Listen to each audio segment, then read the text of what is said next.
देश में नए मुख्य चुनाव आयुक्त ज्ञानेश कुमार ने अपना कार्यभार चुनाव आयोग में संभाल लिया है। अब सबकी नजरें उन पर होगी कि आखिर उनका कार्यकाल कैसा होगा।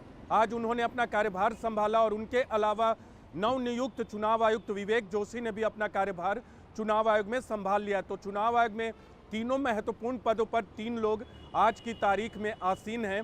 मुख्य चुनाव आयुक्त के तौर पे ज्ञानेश कुमार, चुनाव आयुक्त के तौर पे एस संधू और नए चुनाव आयुक्त के तौर पे विवेक जोशी आसीन हो गए हैं और यही 3 महत्वपूर्ण पद होता है।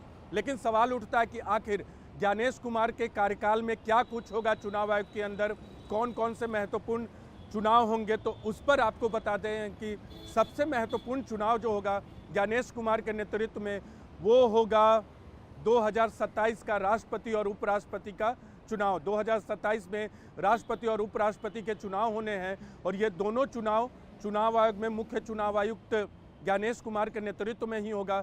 अगर विधानसभा चुनाव की बात करें तो इस साल के अंत में बिहार विधानसभा चुनाव होना है।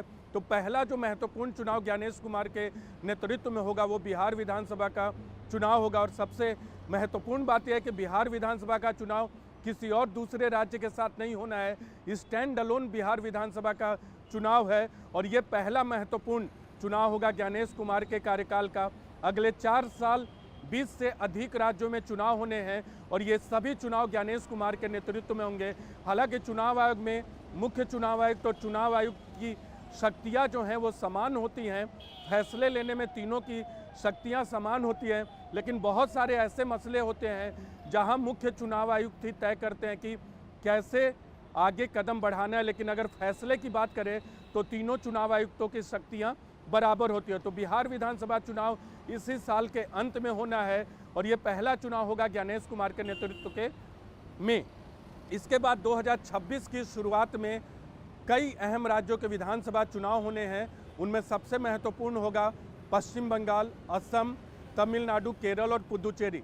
ये 5 राज्यों के चुनाव अगले साल की शुरुआत में होंगे और ये ज्ञानेश कुमार के नेतृत्व में ही होंगे।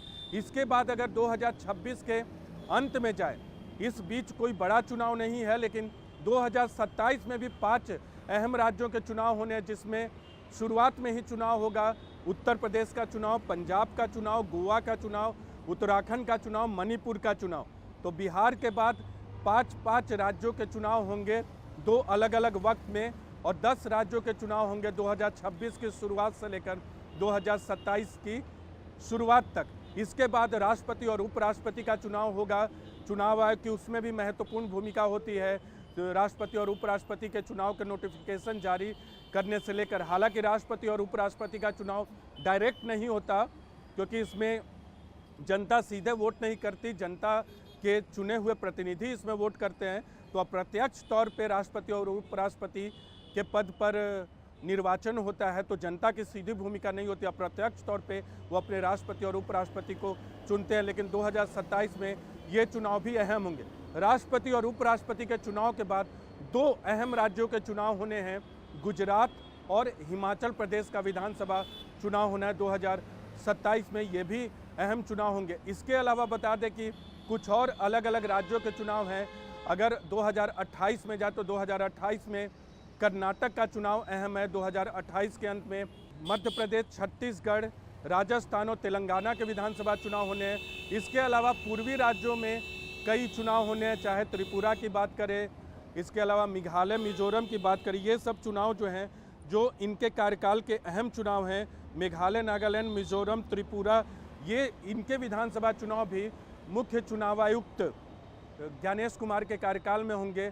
2029 की शुरुआत में इनके कार्यकाल का अंत होगा, यानी लोकसभा चुनाव से कुछ महीने पहले, 2029 के लोकसभा चुनाव से कुछ महीने पहले इनके कार्यकाल का अंत होगा। तो 2019 के लोकसभा चुनाव की तैयारी भी ये करके जाएंगे, लेकिन इनके नेतृत्व में लोकसभा का चुनाव अगला नहीं होगा। लेकिन अगले 4 साल तक जो भी चुनाव होंगे वो ज्ञानेश कुमार के नेतृत्व में होंगे और 20 से अधिक राज्यों के चुनाव इनके नेतृत्व में किया जाएगा और इसके अलावा राष्ट्रपति और उपराष्ट्रपति का चुनाव भी।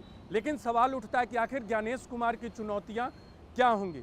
दरअसल ज्ञानेश कुमार की सबसे महत्वपूर्ण चुनौती ये होगी कि विपक्ष जिस तरह से चुनाव आयोग पे हमलावर है, उनको कैसे साधते हैं, विपक्ष की पार्टियों को कैसे साधते हैं ज्ञानेश कुमार।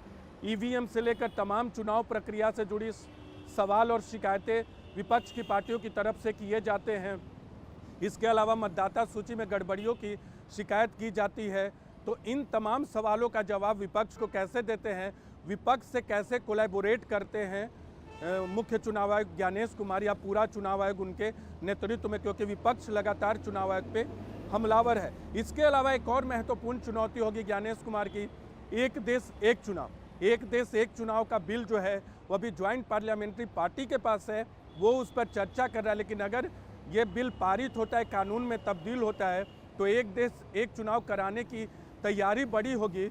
और उस तैयारी की आधारशिला अगर ये कानून आने वाले कुछ महीनों या 1-2 वर्षों में संसद से पारित हो जाता है, तो आने वाले वर्षों में जो एक देश एक चुनाव होगा उसकी तैयारी की नींव बनाने में, खड़ी करने में मुख्य चुनाव आयुक्त ज्ञानेश कुमार की महत्वपूर्ण भूमिका हो सकती है अगर एक देश एक चुनाव का बिल पारित होता है। अब सवाल उठता है कि ज्ञानेश कुमार कौन है, कैसे वो यहाँ तक पहुँचे। दरअसल ज्ञानेश कुमार पिछले साल मार्च से इसी जगह यानी चुनाव आयोग में चुनाव आयुक्त के पद पर कार्यरत थे और फिर राष्ट्रपति ने उन्हें नियुक्त किया है मुख्य चुनाव आयुक्त के पद पे।